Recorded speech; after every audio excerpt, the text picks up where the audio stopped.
to split the presentation kind of in half. I'm going to first provide a little bit of a background and motivation and sort of the rationale behind our approach to dynamic configuration. And then I was going to provide you with kind of a walkthrough of a dynamic configuration scenario and of sort of the project status and the roadmap of the work going ahead. Okay. So I'm just going to hopefully quickly breeze through the rationale here. So as a background, SDN traditionally started as a separation of control plane, data plane, and with the goal to be able to dynamically exert control over the forwarding plane behavior, and to be able to do so from a logically centralized vantage point. Now, of course, industry has been doing this for quite a while, pretty much the same thing from a centralized vantage point to be able to manage very large networks. So what is really different between the traditional network management and SDN? Well, first of all, it's the increased demands that one has over the control channels. To be able to exercise dynamic control over the forwarding plane, it requires orders and orders of magnitude higher throughput of operations. Basically, we're moving from human timescales to machine timescales.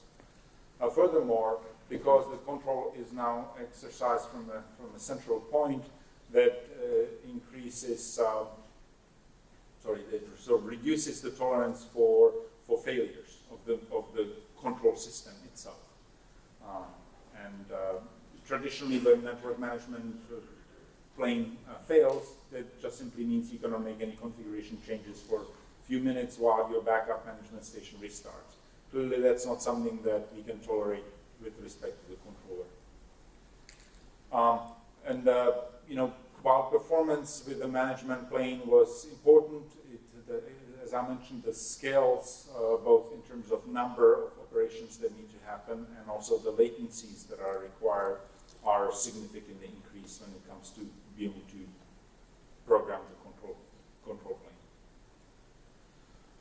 So, just as an illustration, when we're talking about manipulating the flow state, we're talking about millisecond type scales versus when we're talking about changes to the devices, their configurations, we're talking about things that happen even in fairly aggressive environments like rules, for example. We're talking about doing them on minute or hour type scales.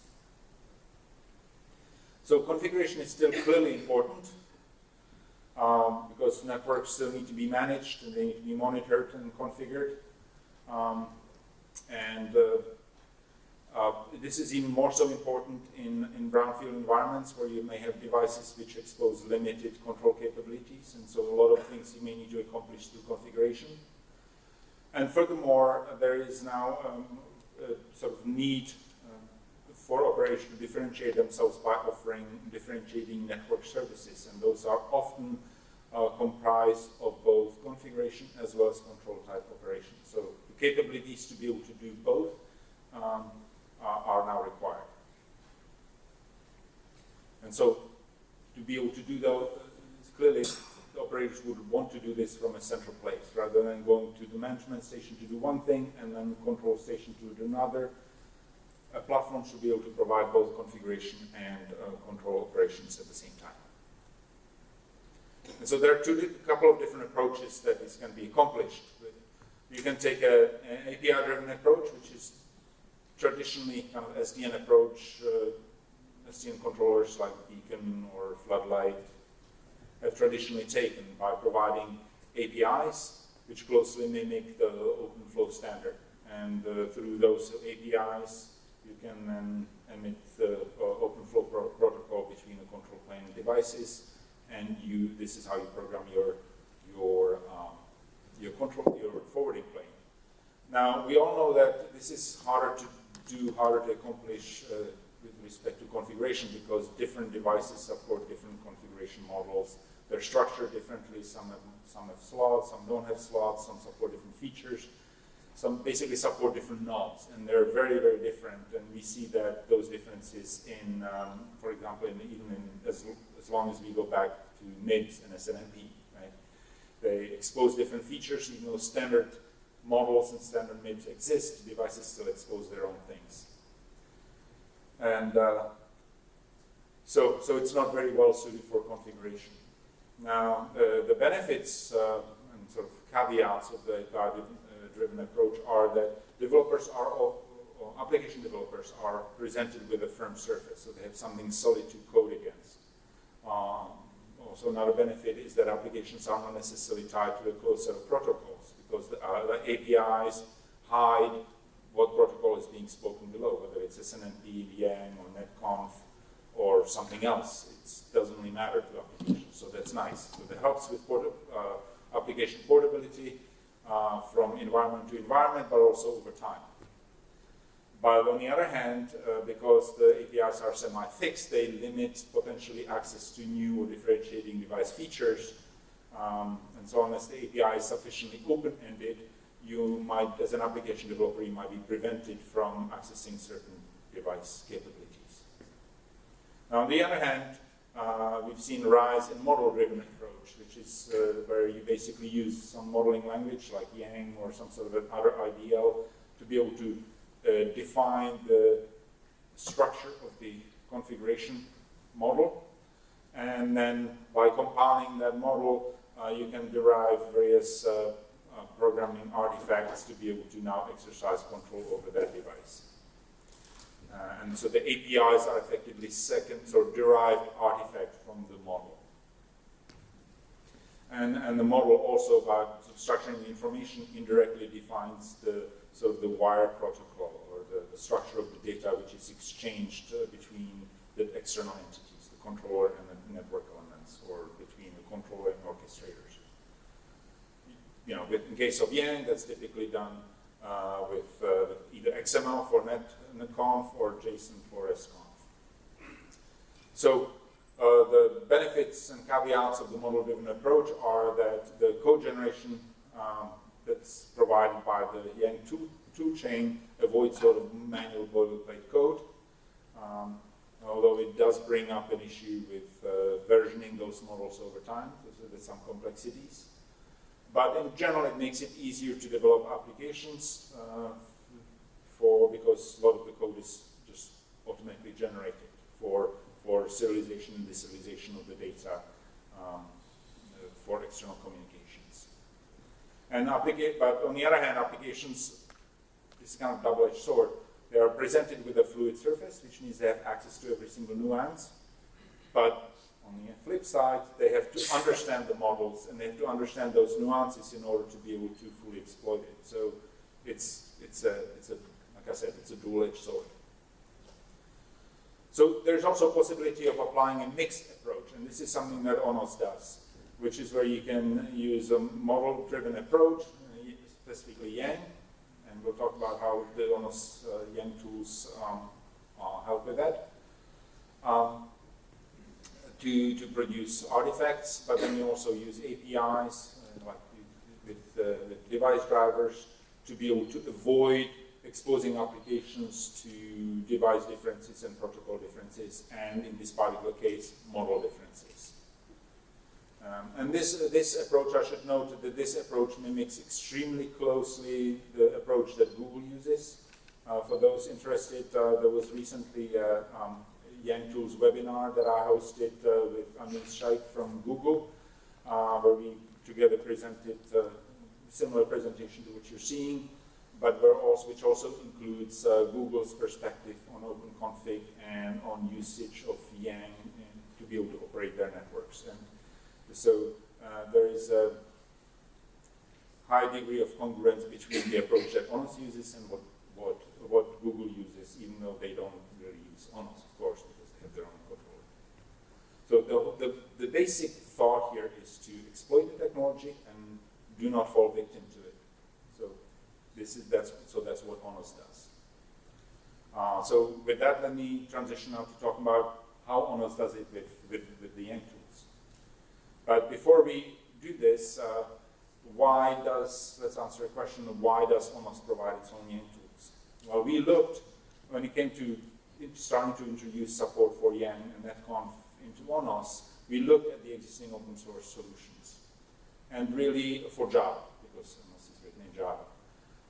Really, there were none that met needs that ONOS had, because there were some that didn't support the right language features that we need to be able to support, or were buggy, or some, we even looked at ODL Yang tools, but they didn't really meet our needs because they were strongly tied to empty cell, and to kind of decouple it would require a lot of work. And so we decided to, with the help of the Huawei's partnership, who provided a lot of the horsepower for this effort, to basically develop our own ONOS Yang tools. Now, even though they have ONOS in the name or in the repository name, there is really nothing specific, ONOS specific about those tools. Other projects can use those tools completely independently, because they're independent both at compile time as well as of runtime. They're not dependent on ONOS API or anything from ONOS. We deliver them actually to the public, to the open source, completely separately in a separate repo. So these tools were under development for what, about a year or so, I think. Yeah, and there's a preliminary version of the tool, and we keep like adding features in there. So with, as of Kingfisher, they were kind of ready to be used by driver authors and other sort of internal application developers, but primarily driver authors. And as of Loon release, the release that just came out, we introduced full support for the Yang 1.0 language level. And with that, we've also introduced ability to support open config models, full suite of open config and open rotor models, right? So I'd like to also add that we did a lot of actually hardening of the Yang tools with the practice of several applications, especially from my end, with the use of, with the application of ACTN. Because ACTN has a lot of dependency on the Yang tools, and we also imported many Yang models coming out of the IETF community. It has a lot of constructs. So initially, when we started using this Yang tool, it has, it's still under the first phase, beginning phase of the development. It has a lot of issues with supporting particular Yang constructs, compilation errors, and runtime exception. And then we keep like building this tool, and we validate a lot along with the Yang models we use for ACTN. And right now, what I can say is, except for some of the 1.1 constructs, everything we use in the model are perfectly supported by the Yang tool. That's great. Thank you. So just like all other ONOS code, we try to make these Yang tools also very modular. And so the Yang tools functionality comprises of a parser, a compiler, and a kind of code generator, which is capable of processing the Yang source into various artifacts, both a sort of runtime digestible schema, as well as code artifacts, which are compiled Java classes, which you can actually write applications against directly if you wish to, support the Yang model directly.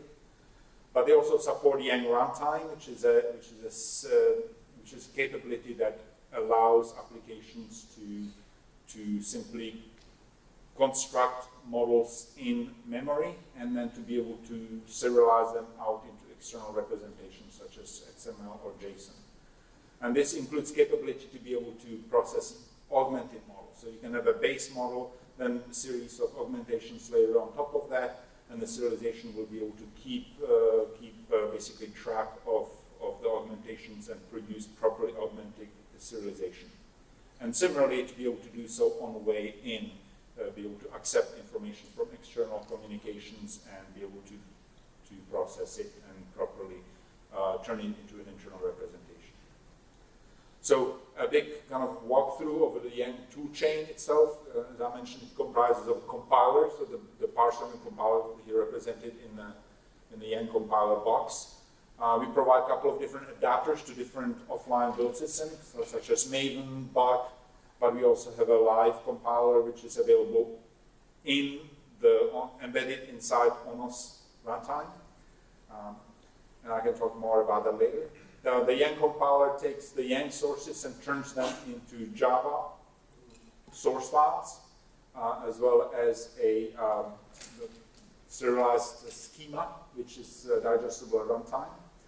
This is then run through a Java compiler, which turns the Java representation, Java source files into class files, and then we assemble that all together into a sort of a jar file, which is, the jar file is both a OSGI bundle, so it can be used at, in OSGI, but it's also a ONOS Java application, so it has basically it's a single jar ONOS application archive, which can be installed into ONOS as a running application, and that application will register the Yang models with a Yang runtime and can be loaded and unloaded in runtime completely dynamically.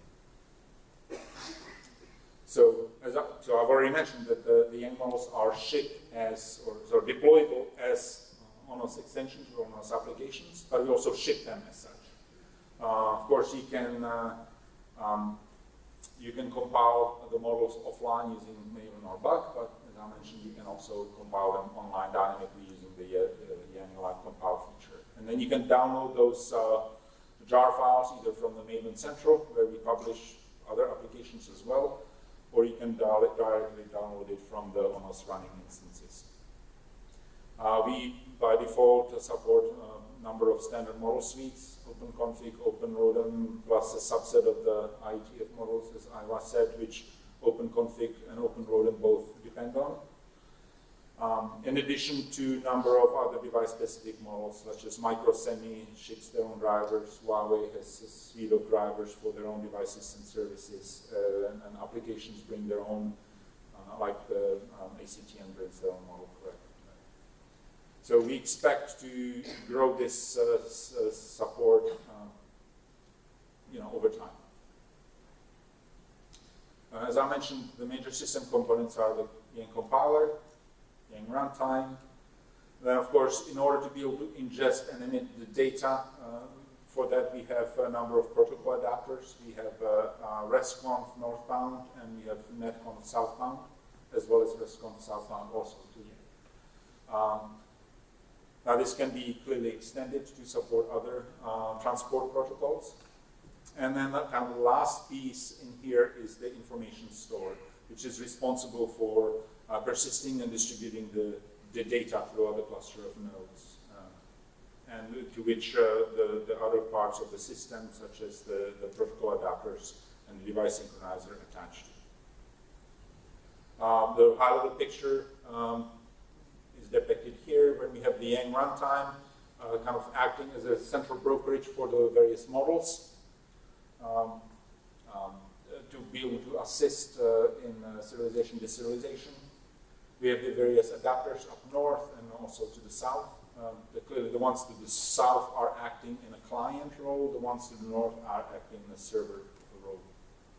And in the middle, kind of conjoining everything together, is the dynamic config subsystem, which is responsible for tracking, so providing sort of this central store, a logically unified tree store for all this information. Now, so let me focus more on that information store. But actually, before I do that, let me first just point out that the pieces, such as the protocol adapters and the store, they are completely model independent. They have to be model independent because in order to support any model, they must depend on no model. And so they are dealing with the sort of model independent representations of the data. And so they must be designed with that in mind. So they, applications generally need to be model aware in order to be able to do something sensible with the model and against the environment, or to be able to implement network services. But the parts of the infrastructure themselves, such as the protocol adapters and the store itself, must be model agnostic. They must not depend on a specific model. And so the ONOS Yang tools actually do provide both model aware and model agnostic representations of the data. So the information store is one of those model agnostic pieces. Now, Those familiar with ONOS, they will know already by now that each subsystem in ONOS normally has its own store, which allows it to pick its own choices of primitives for storing information, so that it can properly treat the data according to its needs. Can choose its own strategy for consistency, for caching, and in general, those approaches yield very high performance and high scalability. The dynamic configuration, on the other hand, kind of acts as a central warehouse for this tree-based information, where the information is stored in extremely highly granular way. Because with Yang, I mean, every leaf piece of information is stored as a node, and it's coalesced into nested containers. Now, while it's very, very flexible and offers kind of a tree-based traversal of the information, it also has a fairly high overhead. And so, by tracking information at that level, the performance is clearly not going to be as good as for the highly tailored application-specific stores. And so we offer both approaches, because the applications, for example, I believe the ACTN uses its own store today, correct? You mean the Yang data store? Does the ACTN rely on a dynamic configuration store today? Or Yes, it does rely on the dynamic configuration store. Okay. So there are two different approaches to the stores, and so ONOS supports both. So applications that want to do its own storage keeping can do that. Applications that want to just throw their data into the dynamic config store can also do that. So the information store is therefore kept as a tree, because Yang describes the information in a tree, logical tree structure, and we can build up a larger structure from these individual subtrees. And this makes the information easy to traverse and easy to augment too, because augmentation would not be possible using custom objects. If we wanted to achieve that level of generality, would not be possible unless we did it as a tree. When I mentioned that the dynamic configuration store keeps things as a tree, it's really it's logically single tree, but implementation-wise, it may actually be implemented as many different trees. And in fact, when you're accessing the information for individual devices through RESTconf, you are effectively narrowing the focus down to a single tree of a particular device. So some of the challenges that we're seeing, there's definitely scalability for large networks when you're dealing with thousands of devices, which may have potentially 100 ports each. Then you blow it out with the number of counters that are kept for operational data that you have to keep for each port. You can see how quickly this would become a very, very large base of information. And so that does pose some scalability challenges, and we expect to have to do some optimizations to be able to effectively deal with that. So we might have to consider alternate approaches for this. So I think with that, I can probably hand it over to Iva to drive us through a configuration scenario and through the roadmap. Yeah. Thank you, Thomas. So I'm going to go through a typical configuration scenario. So as you said, the dynamic configuration can support configuration of either devices or a network.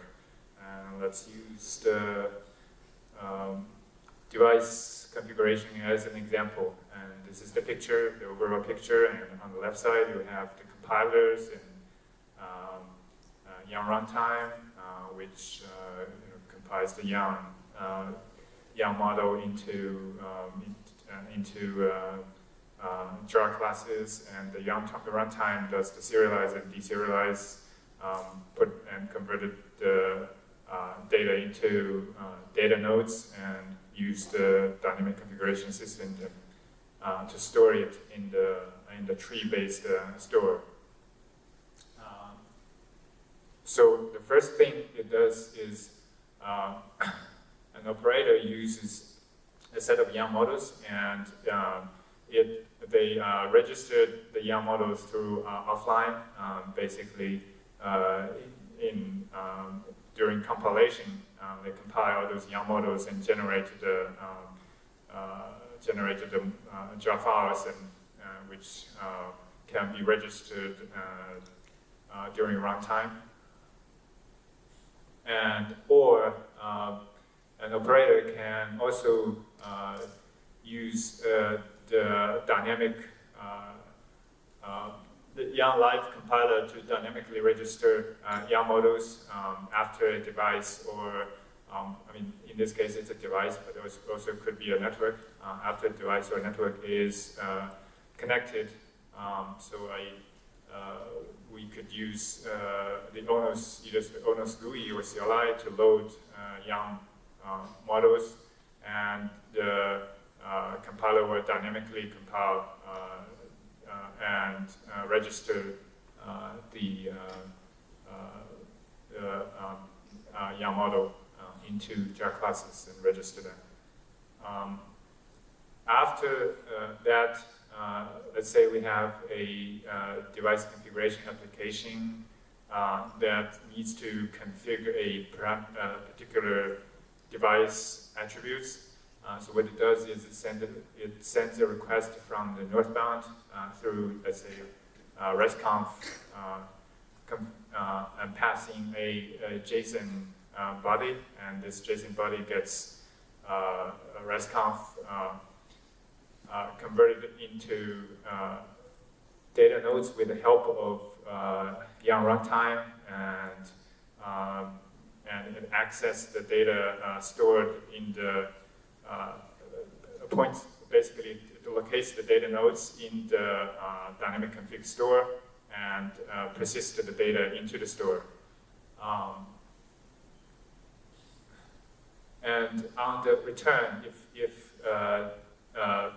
the application does a get or there's some change in the device, this change is received from the southbound and pass it to the dynamic to the data store, store it as a state change, and put it into the data store, and this generates notification to the northbound application, again through the dynamic config subsystem. All right. So next, we're going to talk about the roadmaps for dynamic configuration development and some short summary. So what do we have delivered in this dynamic configuration brigade is we built a young tools for which includes young compiler and runtime. And as Thomas said, this young tool is purely ONOS independent, and it's distributed as a separate repository, and with all the Maven and build plugins, and lately also includes capability for live compilation, and it encodes and decodes between external presentation and internal representation of data nodes,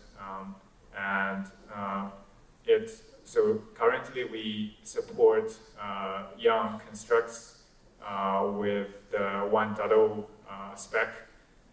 We are still working on bringing full young 1.1 support in the upcoming development, and we also support and bringing various type of models, including open config models and open rodents and those ITF models that we use for ACTN, and it also supports live compilation in the young RPC.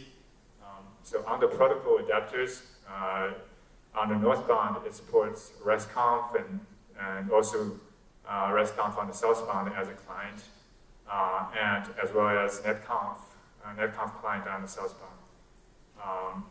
and it delivered a distributed dynamic configuration store subsystem, which builds a logically centralized data store for applications.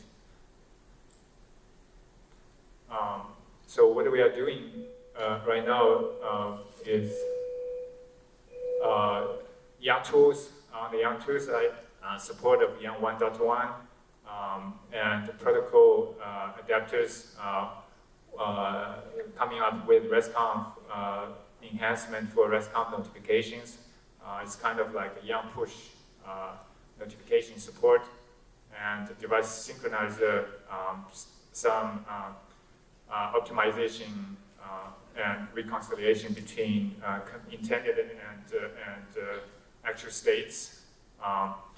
And on the dynamic configuration store side, we're going to support explicit transactions and two-phase commits, and some optimization in the store.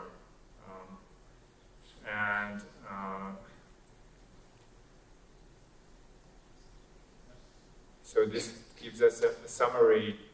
Basically, the dynamic configuration brings the configuration part into ONOS along with the control part, and which are both are important for users and operators.